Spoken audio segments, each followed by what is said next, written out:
Next up, we have Kirsty Faley, who's a senior incident response consultant at Mandiant. So being at Mandiant, I'm quite sure she's worked a lot of ransomware cases in the past few years. By the time Mandiant's called in, probably the worst has already happened. So, but of course, part of a good incident response isn't just like, what should I do now going in future? It's also, how did we get here, and figuring out the root causes of those security incidents. So based on her experience investigating ransomware incidences, Kirsty's going to give us some tips on how we might be able to detect ransomware incidents early and maybe prevent or at least slow them down enough to let us intervene before they become really catastrophic. So Kirsty, thanks so much for talking to us today. All righty. So awesome. Thank you everyone for joining. This is I Knew You Were Trouble, detecting threat actors before they deploy that ransom. So first things first, let's see, will it advance? There we go. Whoop, back one slide. So first things first, I am a dog mom. So there's my beautiful little knucklehead. He thinks he's a bear. So decided to take a picture with him next to all of the bears. But the reason why you guys are here is because I'm a professional ransomware hater and I happen to work at Mandiant. So like David said, I have some interesting perspectives on how ransomware is deployed throughout the environment. And then I also have some common things that I've seen over a number of incidents, well into the hundreds. I would say that oftentimes folks that are managing environments are constantly telling me, oh, I wish I knew this. So I thought, hey, let's get on stage and talk about it because I think it's pretty relevant right now, especially. So first things first, we got to talk about the numbers, right? So from Mandiant's M trends from this year, which covered 2020, we covered a lot of ransomware in 2020, right? And so one thing that we tracked called dwell time. So dwell time is the initial point of compromise all the way to the point of detection. No matter who detects it, that ends the time, right? From a median perspective across all of the investigations that we saw, it went down to 24 days. Now, we had to split it out because it was so variable, right? So in the middle here with this red center line with the box around it, you'll see it broken out to ransomware specific investigations. And the median dwell time here is 5 days. Now, from a threat actor, from a threat analysis perspective, that's pretty quick, right? Because all of the non-ransomware investigations is up into the 40s. So from a defender's perspective, we have to be really quick to be able to keep up with these threat actors. But how do we do that at scale, right? So let's talk about what exactly a ransomware event entails at a very high level. And the reason why I'm talking about it at a very high level, you'll come to find out here shortly. Right. So the typical ransomware event is pretty much the same as any other type of attacker lifecycle, right? They get into the environment, do some reconnaissance, identify systems that they want to target, specifically those file servers, maybe domain controller, move laterally throughout the environment, mapping it out so that they can, one, identify what data to exfiltrate from the environment, but also understand and mapping out the environment to say, I want to deploy ransomware as fast as humanly possible, or machine possible in this case, and they'll wrap it up with that deployment, right? So here's a few things to consider as we're walking through the rest of this, our time together, right? First of all, ransomware binaries are encrypting, right? More often than not, a human actor is the one that's going through, performing that reconnaissance and doing that data exfiltration. So that means that we as defenders and threat hunters need to be detecting it. There's not going to be a silver bullet, right? Because there are great ways to slow down an environment or slow down an attacker in the environment. But at the end of the day, there's no silver bullets. I don't care what the sales team tells you. I'm not on the sales team, not here to pump anything out there. Nothing to date, at least, is going to be the silver bullet to stop ransomware. And you know that I'm not lying to you, because if I had that, I would not be here. I would not be an incident responder. I would have a colony of bees and I would live in the woods. So the biggest takeaway that I want you to have from this talk is that strengthening your environment as a threat hunter, but also as a defender, will help immensely in the long run. Mostly because at the end of the day, oh, back to my meme. At the end of the day, normally I get called in for some type of IR. For the past year and a half, it has been ransomware related. But more often than not, we are starting to identify persistent actors within the environment, and they've been there for months. So a lot of the stuff that I'm going to be talking about, the threat hunts that we can do within the environment, and then looking holistically outside of the environment as well, will help us be able to not only defend against ransomware, but also help us identify those APT actors as well.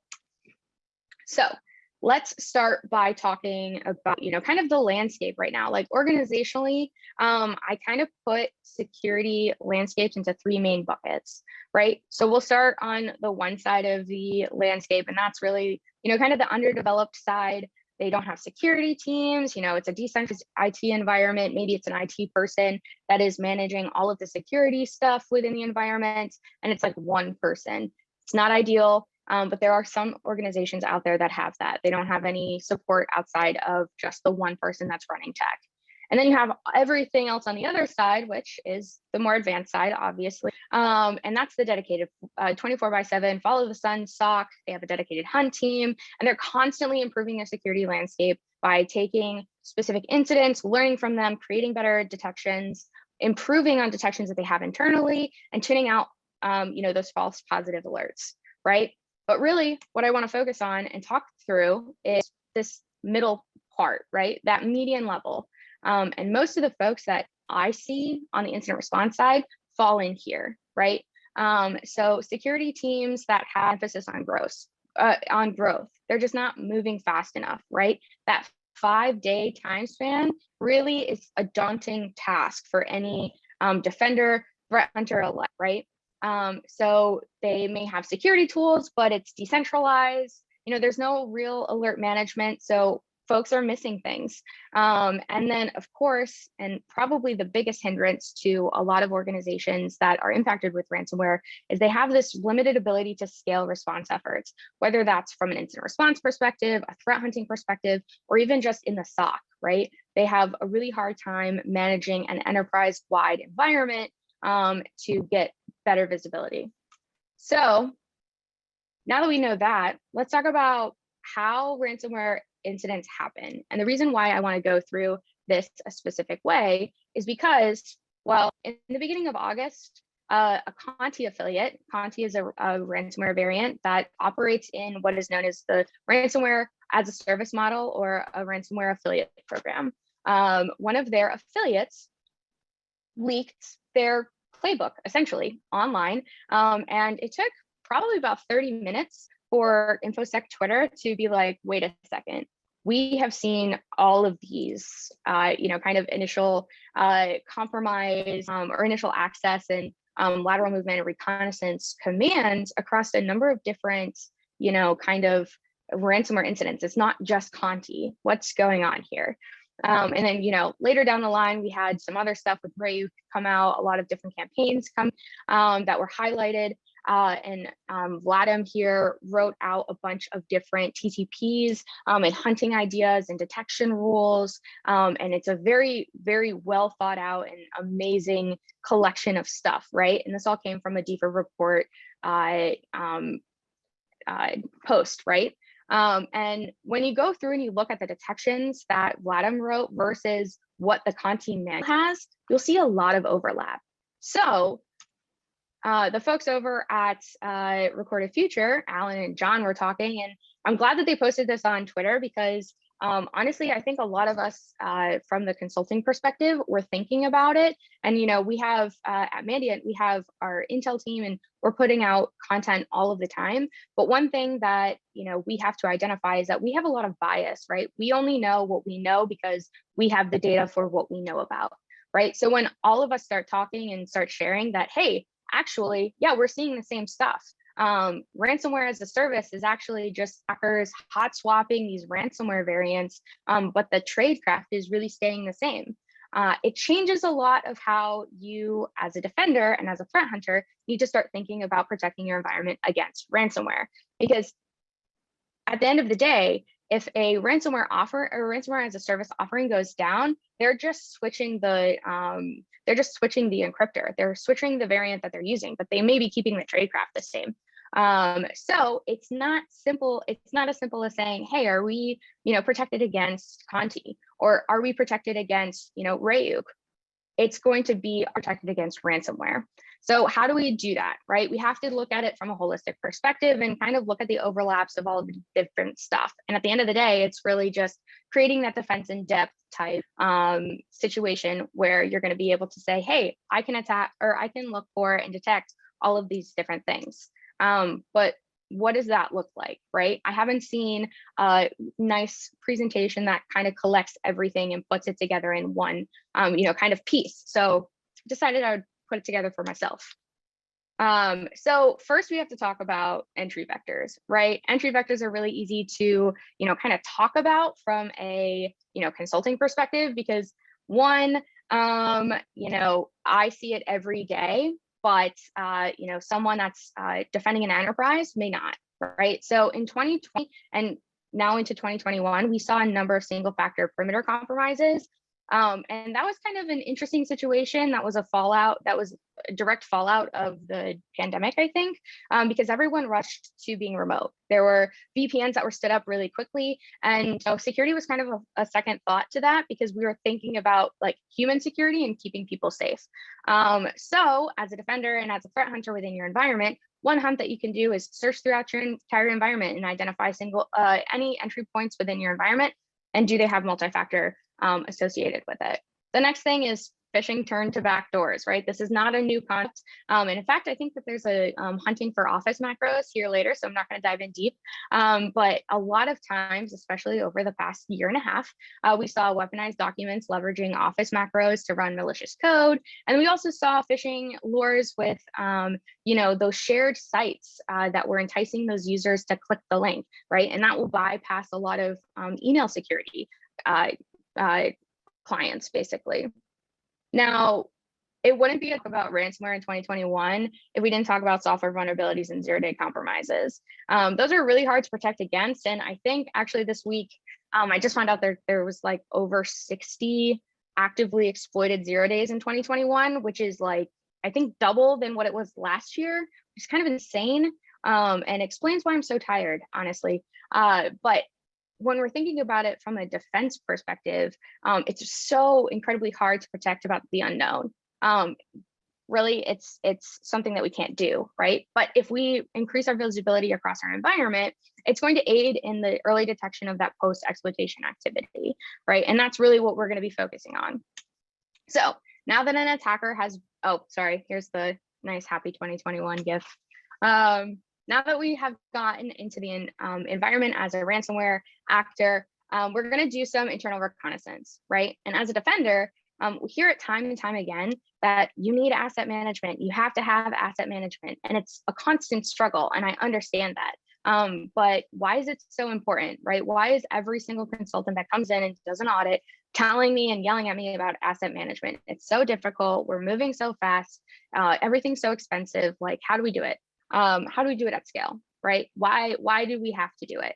Well, ransomware operators are doing this fun thing where they're bringing in scripts basically to turn off antivirus or turn off other security tools within the environment.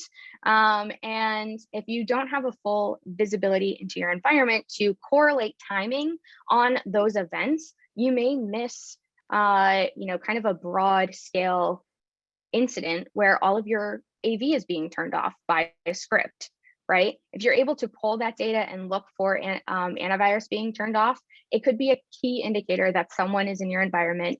Hopefully you're not relying on that, but that's another thing following a suspicious login that you can look for. The other thing is Active Directory reconnaissance, right? Every single system within your environment can query Active Directory, but are you logging that? Are you able to see the logs to say, hey, an attacker is looking through Active Directory using a third-party tool called AdFind, right? And they're listing out all of the computer objects, all of the users, wherever they are listed, what user groups they're in, what subnets they have access to, all of that stuff. And then, maybe 5 hours later, you see this fun little start PS exec commands show up, and you see ransomware starting to spit out across your environment using that computer list that they've just created and scraped out of your Active Directory environment. This is something that as a proactive hunt you can do to query your environment to say, can I even see anyone doing anything within the environment as it relates to querying Active Directory? And then you can take it one step further and say, is this person supposed to be querying Active Directory? If not, maybe go through and make sure that the team that's responsible for it is auditing who has access to what. And of course, credential harvesting happens all the time as well by threat actors, and Active Directory is the main source for that. Now, the other thing that is pretty interesting that I have seen a lot of customers miss in their logs because they simply didn't know what to look for, but also it's decentralized. They don't even think about it. They, I think it's becoming more well known now, but backups being deleted by an attacker. Logging into a repository that is able to hold all of these backups and just simply deleting them. That is something that should be alerted on every single time. There should be a ticket to say, hey, we're deleting this backup, what have you. Volume shadow copies are kind of a little bit different because some environments do it on a daily basis, some do not. So before you put in any detections or do any hunts, make sure you know what your environment looks like specifically. And of course, here's our famous VSS admin, kind of command line that I think, I don't know exactly how many, but there are quite a significant amount of groups or uncategorized clusters of activity that Mandiant tracks that use this command almost exclusively to delete volume shadow copies. Now that we have, initial access, we deleted backup so our victim can't, rebuild, we're going to move through the environment and we're going to make sure we're mapping it out and dropping backdoors where we can. Now, it wouldn't be a ransomware talk if we didn't talk about Beacon or other malleable C2 profiles. Those are things that you should be actively hunting for within your environment, not just for ransomware purposes, but also literally everyone else. I think almost every APT actor that has been active in the past 5 years has utilized Beacon or some other malleable C2 profile, which is pretty interesting. So making sure that you have the proper logging in place, and when you're going through your hunts, identify those visibility gaps and try to help the detection engineers or the folks that you're working with in the SOC to understand how you can close that gap as much as possible. WMI malware, have to throw it in because I saw an uptick in the use of WMI malware, because one thing that is pretty interesting about WMI malware is that attackers will embed the payload into the objects.data database, which commonly is missed by a lot of security tools. And of course, those third-party admin software tools as well. They'll bring them in with them, or they'll utilize systems they'll utilize what you have. Now, ransomware deployment happens pretty quickly, as we know from the dwell time, but how does it happen, right? That manual propagation where the threat actor is logging in, they're encrypting systems by literally double clicking after they logged in via RDP. And then of course, they're also using batch scripts or GPOs, or maybe even existing software tools that are utilized by the victim organization already, right? This is not uncommon, and we've seen it over the past 5 years happen constantly. It's not new, and it's not dedicated to one specific ransomware operator. And like we mentioned before, they're hot swapping. So the tradecraft is what matters. Now, this is an example of a batch script that I've seen used across multiple groups or multiple uncategorized groups of activity that leverage a lot of different variants of ransomware. And basically what this is doing is it's iterating through a list of systems that it pulled out from Active Directory. And then it's going to ping those systems to identify if it's online. And if it's online, it's going to copy that DLL over into the temp directory, and then later it's going to execute it with WMI. And if it's not online, it's just going to throw it into offline.txt. And then sometimes they'll come back and like reiterate through offline.txt, but most of the time it's just focusing on what's online at the time. So that's pretty interesting because the other kind of component of it is this automated propagation, right? This is where the ransomware binary is configured to basically worm itself through the environment, essentially exploiting those trusted relationships between systems. So that WMI, SMB, PS exec, what have you. And more often than not, it's Eternal Blue that it's exploiting. So there is a patch. Make sure you're patched in there. Make sure you're patched up on that, and hopefully you have a way to detect that and hunt for it within your environment. Because Ryuk, there are multiple versions of Ryuk that have that capability. And during a response effort, if you miss one system that has that ransomware binary on it, it installs itself as a service. So it's just going to continue worming through no matter how many times you rebuild systems. So that's, again, asset management is kind of key here. So generally speaking, you know, it's pretty easy to talk through a ransomware event because it's not really complicated. Like the event itself, it's not complicated. The most complicated component of it is restoring from you know, an encryption event, because ransomware events are incredibly detectable. They're in the environment, they're fumbling around, they're trying to get their code to work. Ransomware is not designed to be stealthy at all. In fact, they want to get paid, so they're going to be as loud as possible. So honestly, prevention is so much easier. And one of the key things here that I'll drop into my like Slack hallway is the ransomware protection and containment strategies document that Mandiant put out a couple of years ago now. I think it first appeared in 2018, but it's basically the first thing that we send over to customers that have talked to us about, hey, we are either about to get ransomed or we have ransomware. What do we do? And it's basically here, let's figure out how we can close up shop as much as possible so that if there is something that's worming its way through the environment, we can stop it before we you know, have to take the timely effort to go through the entire investigation to identify stuff. So it's locking down the environment as much as possible. It also is really good from a proactive standpoint. So one thing that I wanted to highlight here is that managers have told us at Mandiant that, you know, they have a fear of their true state of their environment. So they're not doing, you know, red team assessments because they just don't want to know. But that's really how we improve, right?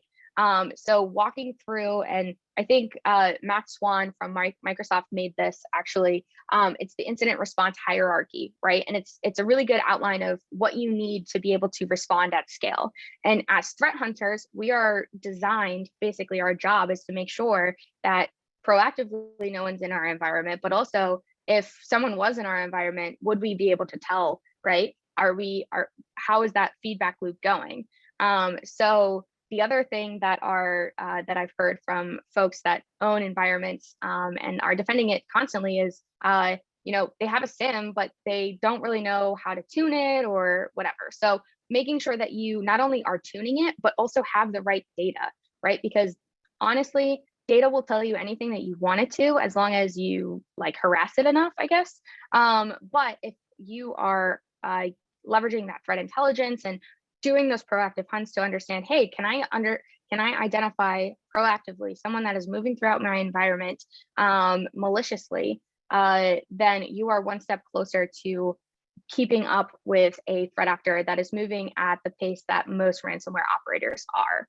Because at the end of the day, security is very reactionary. A lot of management is in the camp of, let me just buy this shiny object, right? The salespeople said that it would stop every O day and I don't have to worry anymore. But they're not managing that technology, right? And a lot of times in my experience, those decisions are made without consulting the technology owners within the customer environment. So one thing as a consultant that I have that's kind of interesting, but in a really sad way, is that a lot of your bosses will ask me, hey, what do we have to do to get better?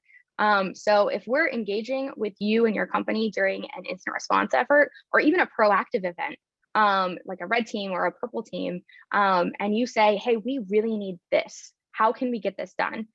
Consultants generally have the best interest in, or the best interest for our customers at in the forefront of our mind to say, hey, yeah, we don't want to do an incident response with you. Like, I like my weekends personally. So I want to help you get to the point where you're not calling me on Friday and saying, hey, like, I think we're going to get ransomed. So we can write into our report and say like, hey, you should do XYZ, basically reiterating everything that you've been telling your management, just in a fancy document that has, Mandiant stamped on it. Because generally speaking, when you're in the camp of, let me just buy this shiny object, you are also in the camp of, I don't have a security roadmap.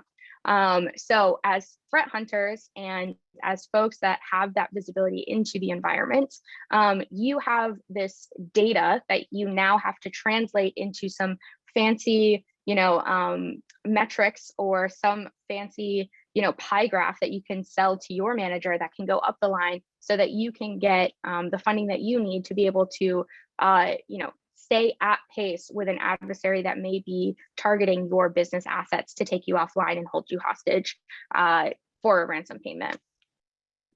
Now, the one thing, and I know that this was kind of like a blast through, so I will be in the Slack after, but these are the kind of the main topics that if you take anything away from this talk, these are like the 4 bullets.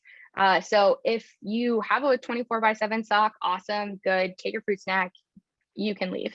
But if you don't, try to invest in some type of MDR or MSSP to offset that security talent, to have that continuous loop of, feedback, right? And make sure it's like in the contract that they are required to give you updates on key events and understand, what the other organizations that they're managing are seeing, how they're helping you improve your environment.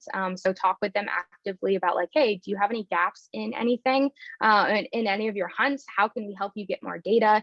And how can we tune our environment a little bit more so that we understand exactly, what we're missing? And then also to that point, work with them or work with your team internally to create that matrix of systems by criticality and like by technology criticality. Everyone thinks that their business asset is business critical until the domain controller has been now taken offline and you don't have any FSMA roles to go back to. So that paired with why you would want to pay a ransom, the technical team needs to be involved in those decisions. And of course, last but not least, visibility matters because that determines how many times you have to investigate, because you may miss a backdoor, which will in turn cause you to get encrypted again. So with that, I think that's the end of my slides. Yes, perfect. So I see David on the screen, which means I'm out of time. But are there any questions or? Oh yeah, you have a number of questions that I've pinned into your Slack, but we have time for at least one or two. So the first one here is I have a question from the Slack that says, do you find that most ransomware is still hands-on keyboard kind of attackers, or are there more automated attacks once they're inside the perimeter? Yeah, so I think with the affiliate models, it's starting to become a little bit more difficult to track, to like have a clear picture into what that looks like, because most of the time it's someone gains access into the environment there, then they will sell that access to someone else. Someone from one of the affiliate models will come in, and then they will follow their playbook to go through. So some of it is automated with the ransomware binary starts on one system and then it's designed to worm through the environment by exploiting like Eternal Blue or something like that. But the other manual propagation is a human actor within the environment. Now we saw with UNC 1878, which is now FIN12, we saw that they went from 0 to 60 in like 5 hours, right? From initial point of compromise to full-blown deployment in 5 hours. So they were like blowing through stuff. And this happened back in October of 2020, right? So it's pretty much still a mix. I don't know if that answers your question, but it's kind of like run of the mill, all that stuff. But moral of the story is, if we don't have visibility to see and detect, it's kind of we're sitting ducks, honestly, which is the never-ending battle these days, I think. Yeah, absolutely. And that questioner actually had a follow-up too, which was, I'm going to paraphrase it a little bit. Do you see most often that the initial foothold of the ransomware comes in on the on-premise side and spreads to the cloud, or vice versa?